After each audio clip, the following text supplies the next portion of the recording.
Une autre question que j'ai reçue, c'est est-ce que je devrais vendre avant d'acheter ou à faire une offre d'achat avec condition de vente de ma maison? Écoutez, présentement, en mars 2024, je reçois de plus en plus des offres conditionnelles à la vente de maison parce que le marché est un peu plus à l'acheteur. Dans le temps du COVID, disons que ce n'était pas le cas. On ne pouvait pas faire ça. On ne pouvait pas se permettre de faire ça. Il fallait vendre avant, puis après ça, acheter. Maintenant, il y a moins de gens qui se poussent à la porte. Donc, c'est encore possible de faire ça. Mais il faut quand même, si vous décidez de faire une offre d'achat conditionnelle à la vente de votre maison, il faut essayer d'avoir un prix qui est juste.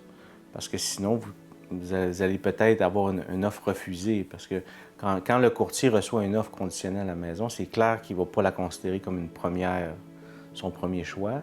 Fait que souvent, ce qu'on va faire, c'est qu'on va faire une évaluation marchande de la propriété qui est mise en vente, puis on va s'assurer que le prix est juste. Donc, c'est sûr que pour l'acheteur, ça a l'avantage clairement de pouvoir faire une offre d'achat conditionnelle à la vente de sa maison.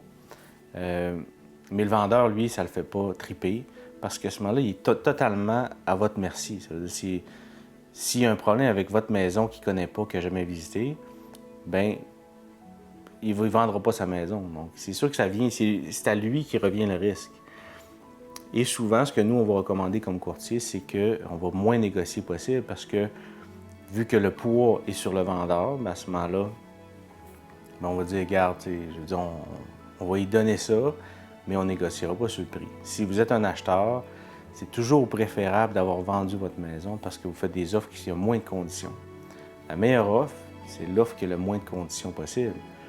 Oui, il y a le prix, mais à ce moment-là, est-ce que, moi, y a une vente de maison, un test d'eau, test de faux septiques, inspection, vente avec garantie, tout ça. Toutes ces conditions-là viennent peser en fait sur le vendeur puis vont déterminer à ce moment-là s'il va négocier son prix ou pas.